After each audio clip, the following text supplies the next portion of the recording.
Espero que todos se encuentren bien. El día de hoy, junto a mis compañeros y mi persona, Georgina Contreras, le estaremos hablando sobre la clamidia. Me corresponde hablarles sobre su historia, taxonomía y agente causal. Ahora bien, en la historia, para hacerlo más didáctico, la vamos a dividir en tres etapas.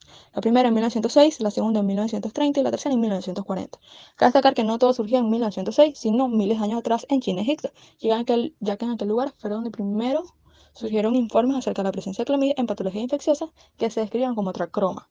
Ahora bien, en 1930, dos austriacos, Albert Einstein y von Prowaski, durante su trabajo en las Islas Hawaii, ellos emplearon la coloración de Ginza, y ellos observaron cuerpos puntiagudos intracitoplasmáticos en una frotis conjuntival de orangután, previamente inoculados con material tracomoso humano. Ahora bien, pasamos a la segunda etapa, que vendría siendo 1930, donde una gran pandemia llamada psittacosis europea, principalmente apareció en Alemania.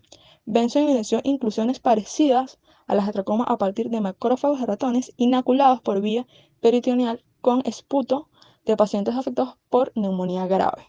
Como pueden ver, pasamos de orangutanes a ratones. Ahora bien, la última etapa. En 1940, Rey y Young describieron inclusiones parecidas a las células obtenidas por punción de ganglios hipertrofiados originados con pacientes con linfogranuloma benaneo. Esto fue todo con la historia.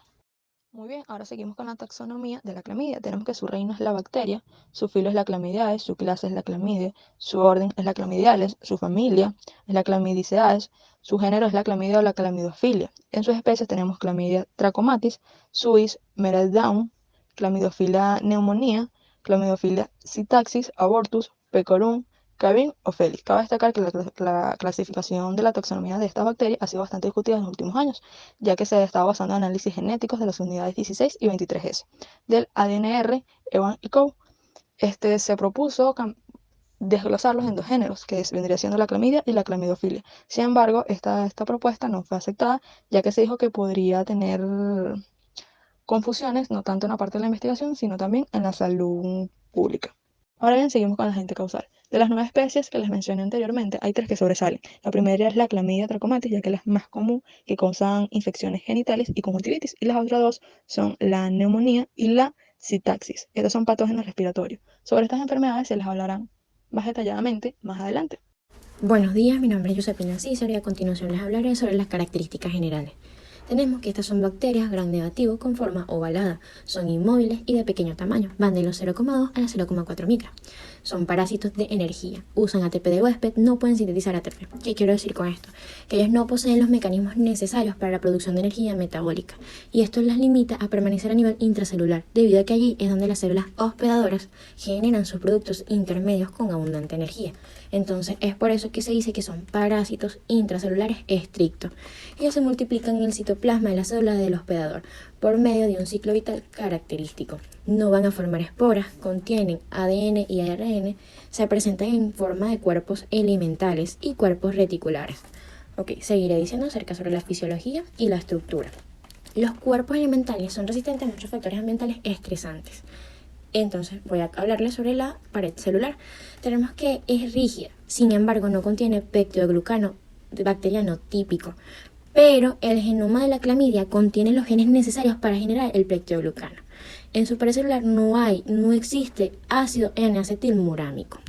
La pared celular contiene lipopolisacáridos. Esto tiene una actividad débil como endotoxina.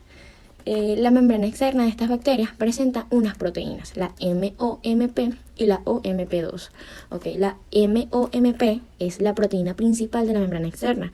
Esta está involucrada en la interacción con el sistema inmunológico del huésped. Esta es única en cada especie. La OMP2, esta es otra proteína de membrana. No es específica de una especie. De hecho, se encuentra en todas las especies pertenecientes en la familia. Esta es rica en cisteína y es la que permite la formación de los enlaces de disulfuros cruzados. Los cuerpos elementales contienen ARN y ADN en cantidades iguales, pero los cuerpos reticulados contienen 4 veces más el ARN que ADN. Entonces, la mayor parte del ADN se concentra en el nucleoide electrodenso central y la mayor parte del ARN en los ribosomas. Tienen genoma circular similar al de los cromosomas bacterianos. Un gusto, mi nombre es Georgina Contreras y para continuar con el seminario voy a hablarles sobre la patogenia, en este caso la clamidia. Un factor importante en ella es su ciclo biológico. que está compuesto por los cuerpos elementales que se encuentran metabólicamente inactivos, son infecciosos pero no generan amenaza aparente, y los cuerpos reticulares que sí están metabólicamente activos y ayudan a la multiplicación de la bacteria dentro de la célula. Los cuerpos elementales mantienen mayor afinidad por los epitelios cilíndricos no ciliados, cuboidales y de transición, que mayormente se encuentran en las membranas mucosas genitales del sistema respiratorio. Uno de los factores que facilitan la entrada son las abrasiones, laceraciones o pequeñas heridas que hay dentro de la célula. Estos mayormente son más comunes en las membranas mucosas genitales por los actos sexuales. Ahora, para comenzar a hablarles sobre el ciclo, este inicia con el primer paso, que es la existencia de ese cuerpo elemental, que posteriormente en el segundo paso mantiene una fijación, unión con la célula huésped por medio de adhesinas bacterianas a los receptores de ella. En este tercer paso, el cuerpo elemental penetra en la célula por endocitosis e instalándose en ella, donde con el tiempo va a empezar una transición de ese cuerpo elemental a un cuerpo reticular, que aprovecha los nutrientes, en este caso ATP y glucógeno de la célula, pasando al paso 5, donde comienza la replicación exponencial de células reticulares por fisión binaria, donde además de haber cuerpos reticulares, también hay colonias de cuerpos elementales que posteriormente ejercen predominio en esa formación y por exocitosis salen de la célula huésped para infectar a otras células, volviendo al mismo ciclo con la entrada del cuerpo elemental, y también puede suceder que se queden y provoquen lisis de la célula. Ahora, para empezar a hablarles sobre la epidemiología, tenemos que saber que la clamidia es un problema de salud pública en el espectro de las infecciones por transmisión sexual. Estas se dan en personas jóvenes con vida sexual activa, promiscua y sin protección, que contengan poca educación sexual y tengan una baja posición socioeconómica. Cabe destacar que se da tanto en hombres como en mujeres, pero afecta más a las mujeres. El país con mayor número de casos es Estados Unidos. El tracoma ocular se da principalmente en el norte de África y subsahariana, en Medio Oriente, en el sur de Asia y en Sudamérica. El LGB o linfogranuloma venéreo es más común en Asia, África y en el sur de América. Según la OMS, en 1995 se registraron 89 millones de casos en todo el mundo de personas entre 15 a 20 años, y en 2020 se estimó 128.5 millones de casos en todo el mundo de personas entre 15 a 49 años.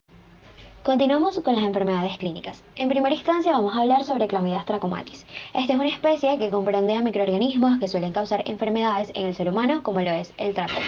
El tracoma es una enfermedad ocular muy antigua que se caracteriza o suele definirse como una queratoconjuntivitis crónica, que va a empezar con cambios inflamatorios agudos tanto en la conjuntiva como en la córnea, y a su vez esta genera en cicatrización y ceguera. El tracoma clínico va a ser producido por los serotipos A, B, BA y C de Chlamydia trachomatis, es decir, estos serotipos van a ser los responsables de producir la infección ocular que va a desencadenar el tracoma. Vamos a tener que los principales o los primeros síntomas del tracoma son lagrimeo, secreción mucopurulenta, hiperemia conjuntival e hipertrofia folicular. Conjuntivitis. Esto se puede presentar en adolescentes específicamente con una vida sexual muy activa. Es una infección que va a producirse por una autoinoculación desde el tracto genital. Básicamente es una conjuntivitis unilateral donde se puede observar al interior de los párpados folículos clamidiales pustulosos, es decir, la presencia de pústulas. Conjuntivitis de inclusión en adultos. Esta es una conjuntivitis aguda folicular y se va a presentar en adultos que poseen una vida sexual activa cuando las secreciones genitales de los adultos infectados son inoculadas por la misma persona en la conjuntiva. Esta es producida por los serotipos que se asocian a infecciones genitales A, B, BA y también por los serotipos de IK. Conjuntivitis y neumonía neonatal. Esta se presenta en los recién nacidos expuestos a Chlamydia trachomatis durante el parto. Esto va a ocurrir durante una incubación de 5 a 12 días, donde los párpados del niño se van a encontrar inflamados con hiperemia y abundantes secreciones que son acuosas en un principio y que posteriormente se vuelven purulentas. Infecciones genitales producidas por Chlamydia trachomatis. Uretritis no gonadócica. Esta es una manifestación común producida por Chlamydia trachomatis, pero específicamente en hombres. Usualmente el periodo de incubación va desde 7 a 21 días, en donde aparece isuria y secreción morada de color blanco amarillento. Asimismo, vamos a tener que los pacientes a menudo se quejan de que existe una secreción en las primeras horas de la mañana, conocida como gota manital. Esta va cediendo en el transcurso del día. También tenemos la enfermedad del Raynaud. Esta es una patología poco entendida y multifactorial. donde tenemos que existe una infección precedente que se encarga de disparar mecanismos desconocidos en un huésped, que hace que a pesar de que se erradique la infección persistan los síntomas.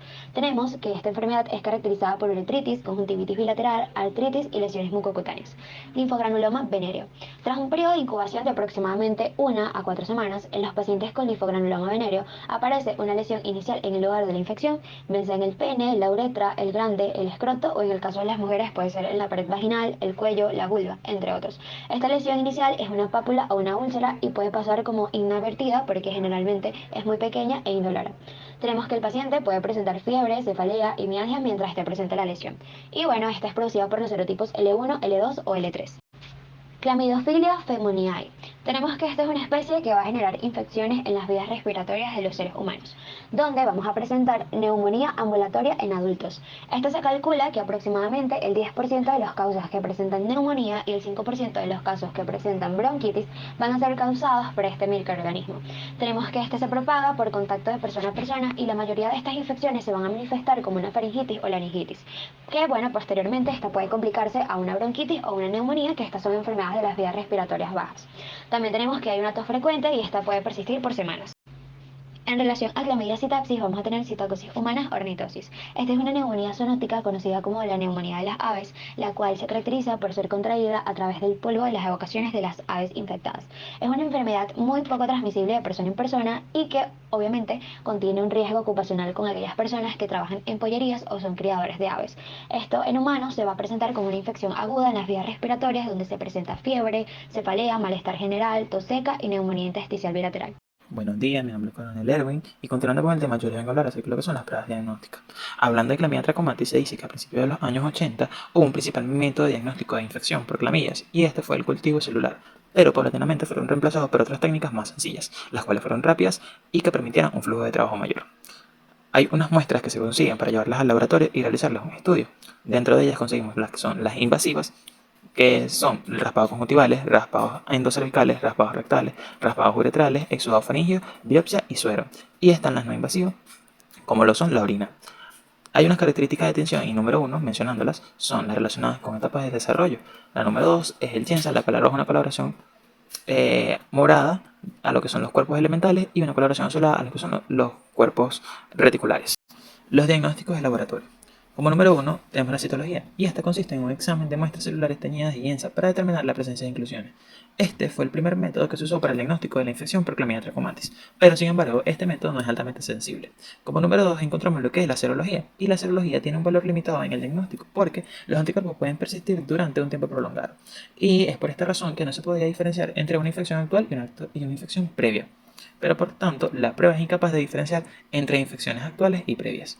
La determinación de los anticuerpos de tipo inmunoglobulina M tampoco resulta de utilidad, ya que los adolescentes y adultos no suelen producir estos anticuerpos.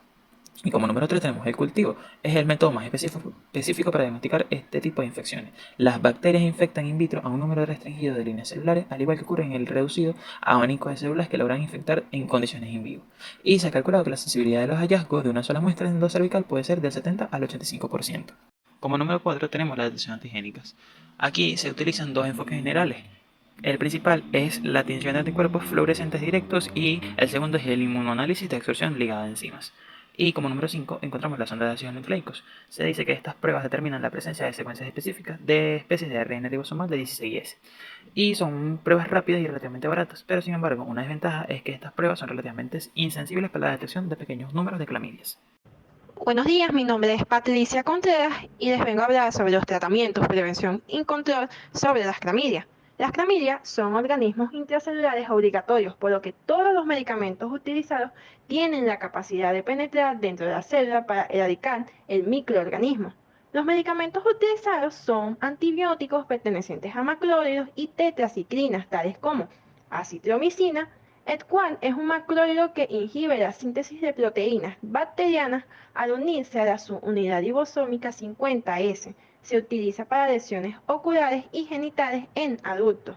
Está la doxiciclina, que es una tetraciclina que impide la síntesis de proteínas bacterianas al unirse a la subunidad ribosómica 30S. Se utiliza en pacientes con linfogranuloma venéreo. Están las eritromicinas, que es un macrólido similar a la acitromicina, pero con un menor uso debido a la resistencia bacteriana.